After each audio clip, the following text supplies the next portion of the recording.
Bonsoir à toutes et à tous, bienvenue dans Libre Ensemble, votre rendez-vous de la laïcité. Un régime autocratique, une justice de plus en plus aux commandes du président, une presse contrôlée voire censurée, des discours et des violences contre les migrants et une situation socio-économique catastrophique. La Tunisie connaît une crise profonde avec un président, Kais Saied, qui s'arroge de plus en plus de pouvoir depuis le 25 juillet 2021, jour où il a suspendu les activités du Parlement. Il y a un an, notre journaliste Pierre Sconbrod se rendait en Tunisie pour rendre compte des espoirs et des désillusions de la jeunesse tunisienne 10 ans après la Révolution et pour donner la parole aussi aux migrants en attente d'un passage en Europe. Un an plus tard, il faut se rendre à l'évidence, la situation a encore empiré. Libre Ensemble, Vinciane Colson, Jacques Nizin. Et pour nous aider à décrypter ce que vit la Tunisie en ce moment, j'ai le plaisir d'accueillir en studio Alexis De Soif. Bonsoir. Bonsoir. Vous êtes avocat, vice-président de la FIDH, donc la Fédération internationale pour les droits humains, qui regroupe donc 188 associations de défense des droits humains dans le monde, dont la Ligue tunisienne. À vos côtés, Pierre Sconbrod, bonsoir. Bonsoir. Journaliste, donc vidéaste au Centre d'action laïque. Vous aviez réalisé donc ce documentaire il y a un an, Araga, qui signifie ceux qui brûlent, littéralement ceux qui brûlent leurs papiers pour fuir la Tunisie.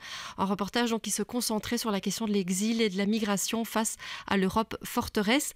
Et par téléphone depuis Tunis, on accueille Slim Ayedi. Bonsoir. Bonsoir. Vous êtes journaliste, blogueur, activiste de la société civile tunisienne. Merci de témoigner, Slim, dans notre émission. Et avant de vous donner la parole, Slim, on va faire un petit retour en arrière. Et voici ce que vous disiez justement à Pierre Sconbrod il y a un an dans son documentaire. On vous écoute. Le citoyen tunisien, il va très très mal parce qu'il avait des attentes démocratiques et il cherchait à installer une démocratie. Avec le temps, la démocratie, il y a des hauts et des bas, mais maintenant, cette crise économique, cette crise de Covid a détruit toutes les ressources des citoyens. Parce qu'en Tunisie, même quand tu ouvres les médias, on ne parle plus des citoyens, on parle que du gouvernement, des partis politiques. On n'a plus d'assemblée, on n'a rien. Mais en fin de compte, le citoyen, il essaye de vivre. Quand un bon boxeur, il a eu le chaos, il prend du temps avant de tomber. La Tunisie, c'est un pays merveilleux. Il pouvait être comme Dubaï, mais il a eu un chaos. Et maintenant, il se croit qu'ils ne vont pas tomber, mais on est en train de tomber. Parce qu'il n'y a plus d'oxygène. Parce que le peuple tunisien ne respire plus. Alors Slim, vous disiez donc que les citoyens tunisiens ne respirent plus. Un an plus tard, Kais Saied a encore renforcé ses pouvoirs, il a limité beaucoup de libertés. Qu'est-ce qui a changé alors en un an ? Est-ce que vous respirez mieux ou encore moins bien ? Et là, on est en train de vivre, on ne dit pas un cauchemar, mais le gouvernement et le président sont en train de prendre tout le pouvoir. Donc, sur le plan média, par exemple, ils sont en train de contrôler les médias et maintenant, avec les décrets-lois qu'ils sont en train de le faire, ils sont en train de contrôler tout ce qui est liberté d'expression sur les réseaux sociaux. Les gens ne s'expriment plus. Et peut-être, même avec la crise économique qu'on est en train de vivre, la situation elle est en train d'empirer jour après jour. Et ça, c'est un grand danger que court la Tunisie. Et peut-être, si moi, je reste toujours optimiste, mais on est arrivé à un point que il y a beaucoup de gens qui croient qu'en Tunisie, c'est un vrai cauchemar et qu'on court vers une crise politique dans l'avenir parce qu'on a maintenant un président, un gouvernement qui contrôle tout. On a une assemblée de peuple qui est en train de traîner pour faire son travail. Donc, pas de nouvelles lois, il y a seulement des décrets-lois. La justice aussi, elle est contrôlée. Les médias publics, ce sont des médias qui sont assez forts en Tunisie, sont encore écoutés, donc sont contrôlés par le gouvernement et par la présidence aussi. Donc, je crois que la situation allait empirer après une année. Alors, Alexis De Soif, Alliance Sécurité Liberté, qui est une alliance d'organisation de la société civile tunisienne, vient de sortir un rapport où elle dit on est passé de l'état d'exception à l'instauration de l'autocratie en Tunisie. Quand on entend, parce que dit Slim, quand on lit ce rapport, pour vous, clairement, on est dans une dérive autocratique. C'est clair, ce rapport qui fait le point après 600 jours après ce coup d'État, parce qu'il faut utiliser les mots qui conviennent, c'est ce pouvoir présidentiel du président Saïed qui est développé et qui s'est hyper développé au détriment des deux autres pouvoirs. Et ce scénario, il est assez classique dans les dérives autoritaires qu'on observe de par le monde, où on abandonne l'état de droit. Et en Tunisie, on sait qu'il était récent, qu'il était fragile, et donc il est peut-être plus facile à démanteler. Ce qu'ils sont en train de faire, le gouvernement tunisien, avec un exécutif qui a pris finalement l'ensemble du pouvoir, au détriment du législatif, du Parlement, qui n'a quasiment plus aucun pouvoir, et de l'autre côté, parce qu'il y a trois pouvoirs, l'exécutif, le législatif et le judiciaire, un affaiblissement du pouvoir judiciaire où il y a des juges qui sont révoqués, qui sont mis de côté, qui sont remplacés, et donc avec un affaiblissement du pouvoir judiciaire. Résultat des courses, on se retrouve avec un pouvoir exécutif qui domine tout et qui serre la vis et qui utilise, et ça c'est aussi un classique en la matière, qui utilise la boîte à outils législative qui a été votée soit avant son arrivée au pouvoir, soit les nouveaux décrets pris par le président sur base de la Constitution, la nouvelle Constitution qu'il a fait passer en force, et qui utilise ces outils législatifs-là ou ces décrets présidentiels pour s'attaquer à toute forme de contestation et diviser la société civile en les poursuivant, en les arrêtant, en les enfermant, en leur imposant une forme d'autocensure, de peur d'être arrêtés. On peut parler, je ne veux pas rentrer trop dans les détails, mais du décret 54 sur les formes de communication électronique qui permet, et Slim pourra en parler mieux que moi, justement de museler toute contestation sur les réseaux sociaux et toute organisation de la riposte. Or, on sait l'importance des réseaux sociaux, justement, dans le travail des défenseuses et des défenseurs des droits humains et de la société civile. Slim Ayedi, je vais vous faire réagir tout de suite. Vous en aviez déjà un peu parlé, mais c'est vrai que cet article 54, vous sentez qu'il y a vraiment une pression qui est mise pour qu'on s'exprime de moins en moins sur les réseaux sociaux. Donc, il y a une forme d'autocensure qui se met en place.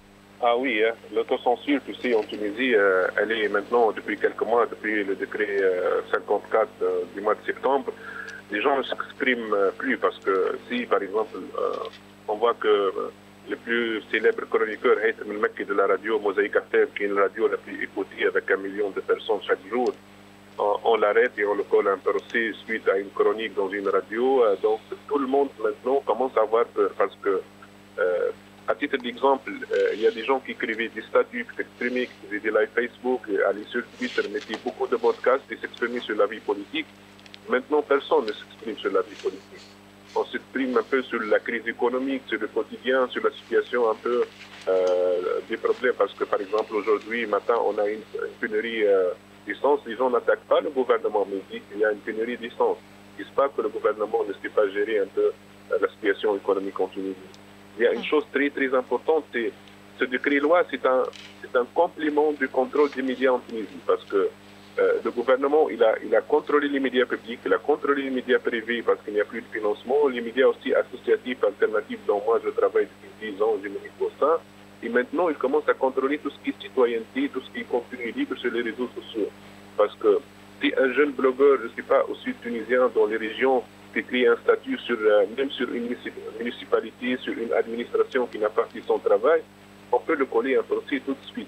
Même si nous, on milite en tant que société civile, on peut l'aider, on peut faire des avocats, ce jeune activiste, il peut perdre entre 1 mois et 2 mois dans un procès, et finalement, il va avoir peur et il sert d'exemple. Donc, il y a une grande peur, il y a une grande censure, et peut-être on est arrivé maintenant à l'autocensure qui est une chose très, très dangereuse. Ouais. Alors, je me tourne vers vous, Pierre Sconbrood. Donc, je lisais, vous êtes rendu il y a 1 an, vous avez interviewé toute une série d'interlocuteurs de la société civile, des journalistes, des personnes qui travaillent pour des ONG, des psychologues. Est-ce que ce climat de peur, vous l'aviez ressenti l'année passée ? Non, pas du tout. Vraiment pas. De peur, pas. Par contre, de désillusion, bien. Et quant à l'espoir, puisque vous disiez que j'étais parti là-bas pour faire un reportage sur à la fois l'espoir et les désillusions des Tunisiens, l'espoir, je le cherche encore. Et un an après, je pense que Slim a répondu en partie à la question. Je crois qu'il a clairement disparu pour laisser place à une espèce d'ambiance un peu cauchemardesque, où jamais j'aurais pensé qu'un an plus tard, on en serait là. Pourtant, la situation était déjà pas terrible à l'époque. Maintenant, je pense qu'il faut quand même faire un tout petit peu d'histoire. Il faut peut-être rappeler que Kais Saied a été élu massivement par le peuple tunisien sur un programme qui était « Je vais nettoyer le Parlement ».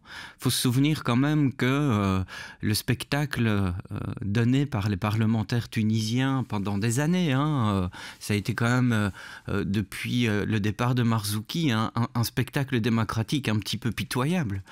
Et je pense que les Tunisiens eux-mêmes étaient vraiment extrêmement lassés de ce qu'ils voyaient là, en dehors de certaines poches de résistance de certains groupes parlementaires qui essayaient de faire un travail de qualité. Le Parlement a été vraiment une véritable foire d'empoigne où des espèces d'entrepreneurs privés ont décidé du jour au lendemain de se lancer en politique. Et la Tunisie et le peuple tunisien n'a rien vu de ce Parlement, n'a pas pu récolter du tout les bénéfices d'un véritable travail politique de fond.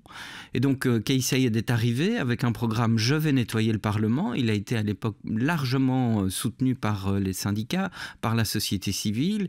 Et puis je pense que malheureusement, je ne sais pas ce qui s'est passé dans sa tête. Ou est-ce que... Parce qu'il aurait pu se dire effectivement on nettoie, parce que je pense qu'il y avait vraiment un véritable nettoyage à faire. Mais de là évidemment à commencer à voter les pouvoirs spéciaux et à se lancer dans une course complètement aventureuse, non, évidemment, bien sûr que non. Mais donc voilà, il y a un constat d'échec, mais c'est pas que l'échec de Saied en fait. Ouais, c'est l'échec, Alexis de Soif. Est-ce qu'on peut dire que c'est l'échec de tout un pays qui n'a pas réussi à vraiment faire une transition après cette révolution il y a 12 ans aujourd'hui? Peut-être que c'est un échec collectif, effectivement, mais peut-être aussi de la communauté internationale qui n'a pas pu accompagner cette jeune démocratie. Et alors, comme l'expliquait Pierre, l'émergence d'une figure qui, avec des discours assez populistes de nettoyage, et il faut faire bien attention aux termes utilisés, ce sont des termes populistes, on le voit, on l'a vu de l'autre côté de l'Atlantique, on le voit dans d'autres dérives autoritaires, on va nettoyer, on va... et alors finalement, on ne s'arrête pas à son programme, à ce qu'on avait annoncé, ce qui avait permis son élection au président, mais on continue sur sa lancée finalement pour accaparer les pouvoirs, et il joue au despote éclairé, et le éclairé est évidemment mis entre guillemets, et on le voit aujourd'hui, et Slim l'annonçait, avec la crise économique qui frappe la Tunisie et la perte du pouvoir d'achat des Tunisiens, qui se disent, après la Révolution, tout ça pour ça, on en est arrivé à des pénuries d'essence, à ne pas savoir nourrir sa famille. Et là, la réponse du pouvoir qui a accaparé tous les pouvoirs et qui donc devrait avoir les clés pour solutionner la crise économique, eh bien, on ne lui reproche même pas.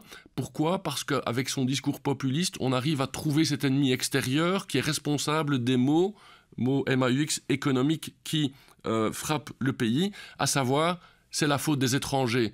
Et de nouveau, dans les termes utilisés, c'est une terminologie empruntée à l'extrême droite où finalement il faut trouver un responsable extérieur, à savoir les migrants qui sont en Tunisie, qui sont bloqués en Tunisie parce qu'ils veulent traverser la Méditerranée et qui seraient responsables de la crise économique tunisienne, qui prennent les emplois. Et finalement, on entend que l'extrême droite en France ou en Belgique, pour ne citer que ces deux pays-là, utilise ces mêmes termes par rapport à la crise économique, c'est la faute de l'étranger. Oui, c'est vrai qu'il utilise ces fameuses théories du grand remplacement. Là, le 21 février dernier, il avait vraiment eu des propos très durs. Il parlait effectivement de hordes de migrants, je cite, hordes de migrants clandestins qui perpétuent des violences et des crimes à travers le pays. Il est allé jusqu'à accuser les immigrés illégaux donc, de modifier la composition démographique de la Tunisie. Donc, vous le disiez, effectivement, des mots assez forts qui donc ont aussi créé des tensions, des violences envers ces personnes migrantes dans certaines régions de Tunisie. Tunisie. On peut dire qu'il y a vraiment un virage xénophobe pris par le gouvernement, selon vous? Oui, effectivement, pour se dédouaner de sa propre responsabilité, c'est assez confortable de dire c'est la faute des étrangers, c'est la faute des migrants, et de monter sa population contre ces étrangers en Tunisie. Et ça, c'est vraiment, dans la boîte à outils de l'extrême droite, c'est un classique, de nouveau. Et je pense que les citoyens et les citoyennes tunisiennes ne doivent pas se laisser avoir par ces discours-là, parce qu'on a vu effectivement des mouvements de population, de foule, contre des familles d'immigrés qui étaient parfois depuis bien longtemps établies en Tunisie, qui travaillaient en toute légalité et qui ont été visées par des attaques pourchassées. Tout ça suite à ce discours xénophobe du président. Et voilà, donc ça, vraiment, la communauté internationale et les Nations Unies l'ont dénoncé en demandant de prendre des mesures pour mettre fin à cela. Et je pense qu'on parlait d'espoir tout à l'heure. Il y a des mesures où la Tunisie doit revenir sur les rails de l'état de droit qu'ils ont abandonné. Ils sont vraiment à la croisée des chemins, revenir sur les rails de l'état de droit, en rétablissant les pouvoirs et l'équilibre des pouvoirs. Il n'y a pas d'autre solution que cela, en libérant tous les opposants politiques qui sont emprisonnés, en abandonnant les poursuites, en abrogeant ce décret 54 qui est un outil pour finalement museler toute opposition, toute voix dissidente. Il y a vraiment un travail à faire à ce niveau-là. Et là, il y a la société civile qui est actuellement divisée. Il faut le reconnaître aussi. L'état de la société civile, et c'est peut-être aussi l'héritage de ces années de la Révolution, où la société civile, qui était unie à la fin de Ben Ali face à ce pouvoir dictatorial, n'a pas réussi cette transition non plus. Et donc la société civile doit aussi se regarder dans son action. Il y a différents courants. Ils n'ont pas réussi à surmonter ça pour apparaître unis face à cette dérive autocratique. Oui. Alors Slim Ayedi, j'ai envie de vous faire réagir sur plusieurs choses. Peut-être sur ce que Alexis Dessoies vient de dire d'abord, cette division de la société civile, vous la ressentez vraiment ? Et je suis tout à fait d'accord. La société civile en Tunisie, elle n'était jamais unie, elle était à un moment donné forte pour faire un changement, mais il n'y avait pas de planification, il n'y avait pas de stratégie. À titre d'exemple, si je ne suis pas en train de blâmer les bailleurs de fonds, les gens qui vont dire c'est quelque chose de très important, mais il n'y avait pas de stratégie sur 10, 15 ans. Par exemple, en ce moment, la société civile, elle est tellement faible qu'il y a des centaines des ONG qui n'ont plus de locaux, ils n'ont plus d'activités, ils n'ont plus de projets. Parce qu'à un moment donné, ils dépendaient toujours de financement, dépendaient toujours de financement extérieur et des projets. Donc, il n'y a pas de stratégie de planification. Mais si je reste sur un point optimiste, c'est que cette société civile, elle a fait un changement dans les mentalités de tout ce qui est jeunesse, de tout ce qui est les gens qui cherchent la démocratie, qui cherchent un peu la liberté d'expression. Mais en ce moment, même le gouvernement, le président, ils savent cette faiblesse-là, ils ont joué sur ça à travers les décrets-lois, à travers la limite du pouvoir. Par exemple, nous, dans les ONG en Tunisie, on a le droit d'avoir un financement public. Mais le financement public, pendant presque 10 ans, était toujours délicat, était toujours limité. Donc, on n'a pas eu de pouvoir vraiment. Il n'y a pas des ONG qui sont assez forts avec des membres qui travaillent avec une stratégie de planification des activités. Ça, sur le premier plan. Aussi, il y a quelque chose, c'est le vide politique, parce qu'il n'y a pas d'équilibre de pouvoir en ce moment. Les partis politiques, où ils sont dessus, où ils ne travaillent pas. En ce moment, il y a des partis politiques qui sont assez contents, qui ont des membres de l'Assemblée. C'est le président qui gouverne avec l'administration et le gouvernement. Ce vide-là, c'est le risque. C'est pour cela je suis tout à fait d'accord qu'on est en train d'exporter la crise. Parce qu'il y a beaucoup de gens de cette utilisation, ils pensent qu'on n'est pas responsable de la crise. Le président n'est pas responsable. Les politiciens ne sont pas responsables. Même nous, en tant que citoyens, on n'est pas responsables.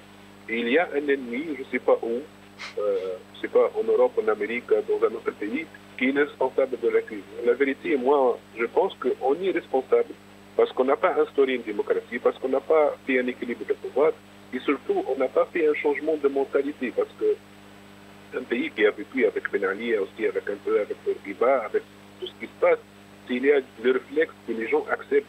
Tu vois, le président Kais Saied, il est vu pour des millions de gens comme un père. Tu vois, le père qui voulait sauver un peu le pays de cette assemblée générale gouvernée par les islamistes.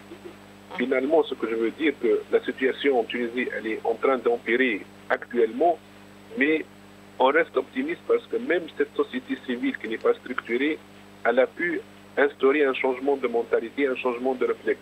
C'est sûr qu'elle n'est pas active en ce moment parce qu'elle est liée aussi de tout ce qui est moyen et elle n'a pas beaucoup de moyens en ce moment. Mais je crois qu'il y aura un changement et peut-être il faut se réveiller un peu et commencer à travailler. Alors, autre point qu'on a abordé, mais que je voudrais creuser un petit peu, et avec vous notamment, Pierre Schoenbrood, quand vous êtes allé en Tunisie, vous êtes allé notamment à Zarzis, donc sur la côte de la Méditerranée, où effectivement il y a il y a des centaines de personnes qui viennent des régions subsahariennes, qui sont là bloquées en attente en Tunisie. Alors il y a eu plusieurs drames depuis votre tournage, des drames à Zarzis avec des naufrages, notamment un naufrage qui a fait beaucoup parler de lui au mois de septembre parce qu'on a accusé la Tunisie et les gardes-côtes tunisiennes de n'avoir rien fait pour sauver cette embarcation. Est-ce que vous avez des nouvelles des personnes que vous avez rencontrées sur place? Comment la situation était, comment ces personnes vivaient, elles qui étaient vraiment littéralement bloquées face à cette Europe forteresse? Oui, on a créé un groupe WhatsApp avec tous ces exilés qui venaient d'Afrique subsaharienne. Et c'était vraiment intéressant parce qu'en fait, une fois, j'ai tourné au mois de mars, une fois mon départ, la situation n'a pas arrêté de se tendre. Les soutiens que les réfugiés avaient sur place ont tout à coup disparu. Donc les maigres ressources qu'ils pouvaient avoir de la part d'ONG, qui étaient pour la plupart d'ailleurs tunisiennes, ont tout à coup supprimé leur soutien, à la fois en nature et pas que. Et donc tout l'été en fait a été émaillé de manifestations des migrants de façon constante, répétée et de plus en plus forte et alors violente je ne dirais pas, mais ils faisaient vraiment entendre leur voix, leur ras-le-bol. Tout ça dans un contexte où il n'y avait pas que d'ailleurs, parce que eux essayent de franchir la Méditerranée, mais les Tunisiens ne sont pas en reste. Je pense qu'il faut peut-être qu'on aura l'occasion d'y revenir avec Slim d'ailleurs. Oui, on peut dire que, alors juste pour donner un chiffre, que 17% des personnes migrantes qui arrivent en Italie aujourd'hui sont des Tunisiens. Donc ça veut dire que les Tunisiens fouillent également le pays. On posera la question à Slim juste après. Voilà, mais pour en revenir aux immigrants subsahariens, c'est un vrai désastre parce qu'ils n'ont déjà pas de droit et en plus ils sont dans un espèce de système d'apartheid de fait. Donc ils cumulent, c'est un peu une espèce de double peine. Ils essayent de travailler vaille que vaille dans des conditions complètement effroyables, avec au final parfois pas de salaire, des réflexes racistes constants dans les transports en commun. Ils témoignent dans le film vraiment de réactions constantes que les Tunisiens ont à leur égard. C'était dramatique. Et le groupe WhatsApp le témoignait. La situation se détériore. Là, ça fait quelques semaines que les communications sont coupées. Le plus déterminé d'entre eux hésitait à rentrer au pays. Ou alors de tenter sa chance. C'était vraiment dans une espèce d'hésitation permanente. C'est vraiment le cul-de-sac de l'Europe. C'était le titre du reportage. Je pense qu'on est aussi dans un cul-de-sac de politique internationale de la migration qui est complètement erratique, qui donne aucune perspective et qui n'a comme conséquence que des naufrages en Méditerranée. Et donc c'est tout ce qu'on se dote comme outil, c'est une espèce de non-politique complètement inhumaine qui ne fabrique que des morts en puissance, que des noyés en puissance. C'est assez effrayant d'en arriver là et rien ne semble changer, en tout cas pas à court terme. Il y a quand même tout doucement une question à se poser, c'est à savoir est-ce que l'Europe peut encore continuer à collaborer avec un pays comme la Tunisie, après ce que Alexis vient de dire, après la situation que Slim vient de décrire également. Est-ce qu'on peut encore considérer ce pays comme étant un partenaire? Après, la Libye, toute proche, est également malheureusement aussi un partenaire de l'Europe en termes de migration, de fameuses organisations des hotspots. Est-ce que oui ou non on continue? C'est vraiment une question que moi je lance, mais on est plus dans l'éthique que dans la réelle politique. Là. Ouais, c'est une vraie question qui se pose. Et Slim Ayedi, je le disais, effectivement, dans les personnes qui migrent vers l'Europe, on a une grande part de Tunisiens, de Tunisiennes. Ça veut dire quoi? Qu'aujourd'hui, la situation économique est tellement catastrophique que la plupart des Tunisiens envisagent cet exil? Oui, tout à fait. Tu sais, moi, je suis dans une région qui s'appelle Mehdia, et Mehdia, elle est plus proche de l'Italie de 4 heures de route marine. Donc, et même pas, il y a 2 jours, il y a une embarcation de subsahariens où il y avait plus de 100 personnes. Et la garde nationale l'a mis dans le port. Moi, j'habite cette ville-là depuis plus de 20 ans et tout, donc c'est ma ville natale et tout. Il les a mis, il a laissé comme ça dans la ville, il a dit, OK, vous pouvez bouger. Donc, la migration et l'immigration en Tunisie, elle est d'une façon, c'est devenu, non un fléau, mais c'est devenu le quotidien. Et je crois, non seulement la situation économique, parce que c'est vrai que la situation économique, elle est très délicate, mais l'ambiance générale en Tunisie, c'est comme un pays qui n'a pas d'avenir, parce que moi, j'ai des cousins qui ont un boulot, qui l'enseignent, ils ont même des boulots publics, et commencent à chercher un emploi à l'extérieur, ils commencent quelquefois de penser à aller au Canada, aller en Europe et changer un peu. Pour les autres qui n'ont pas de diplôme, qui n'ont pas d'avenir, c'est payer, c'est l'embarcation, c'est partir par la mer. Donc la crise économique, mais aussi la crise politique, la crise sociale qui affecte beaucoup les jeunes en Tunisie. Et je crois que, comme Pierre a dit, c'est pas histoire de partenariat entre la Tunisie et l'Europe, parce que c'est un sujet très particulier, très délicat, mais en vérité, la Tunisie, en ce moment, et on parle surtout de tout ce qui est gouvernement et politique publique en Tunisie, c'est qu'ils ne veulent pas trouver des solutions, c'est qu'ils veulent laisser comme ça et profiter un peu de l'aide et des financements qui viennent pour la situation des migrants en Tunisie. Mais je crois, et je le dis à haute voix, parce que je le vois tous les jours, maintenant, c'est le commerce de l'immigration clandestine, parce que cet été-là, ça sera débarquant, ça sera vraiment, c'est des Tunisiens avant tout, hein, parce que les jeunes n'ont pas d'avenir, donc ils partent pour un espoir en Europe, c'est pour cela. Alexis de Soif, là, quand on voit la situation, quand on voit ce système répressif qui reprend vraiment vigueur aussi en Tunisie, qu'est-ce qui différencie encore la Tunisie actuelle de la Tunisie de Ben Ali? C'est plutôt une question pour Slim. Parce que, vu de l'extérieur, j'ai envie de dire plus grand-chose, mais c'est peut-être un gros raccourci. Par contre, j'aimerais revenir sur le fait que la responsabilité de nos gouvernements dans tout ça. On parlait de la question migratoire, et moi je me pose la question, qu'est-ce que notre ministre des Affaires étrangères, que font nos ministres quand ils vont à Tunis pour des rencontres bilatérales? C'est juste s'inquiéter de la migration, c'est de faire en sorte, et les collègues européens pareil, c'est s'inquiéter de cette route migratoire mortelle pour éviter que des migrants, pas tellement qui se noient, mais pour éviter qu'ils arrivent sur le sol européen. Parce que la question, c'est gardez-les chez vous. Et vous pensez que nos ministres vont pointer le président sur les atteintes à la liberté d'expression, la liberté d'association, sur les atteintes aux droits humains, sur la crise économique qu'ils n'arrivent pas à endiguer, en disant « vous avez pourtant tous les outils, notamment nationaux mais aussi internationaux ». Non, ce qui nous intéresse, c'est faites en sorte qu'il y ait le moins de migrants possible qui traversent la Méditerranée, parce qu'après on se retrouve avec des demandes d'asile chez nous, et vous avez vu l'état de notre procédure de demande d'asile et la crise de l'accueil qu'on n'arrive pas, probablement de manière volontaire, à régler. Pour dissuader. C'est comme ça que l'Europe doit féliciter Erdogan en Turquie pour sa réélection, parce qu'il a la main sur le robinet des réfugiés, qu'on doit discuter avec la Libye, qu'on laisse passer tout au pouvoir tunisien, tout simplement parce qu'on est tétanisé par la question migratoire et parce qu'on est obsédé par la lutte contre le terrorisme, lutte légitime, mais que ces pays instrumentalisent, comme je le disais tout à l'heure, pour s'attaquer à leurs opposants en disant, sur base de la législation antiterroriste, sur base de la législation du code, le code pénal tout simplement, c'est quoi les chefs d'accusation pour un opposant ou un blogueur? C'est de dire, vous avez porté atteinte à la sécurité nationale. C'est la tarte à la crème, ça permet toute forme d'arrestation et de poursuite. Et nous, nos gouvernements se taisent face à ça. Pourquoi? À cause de la question migratoire.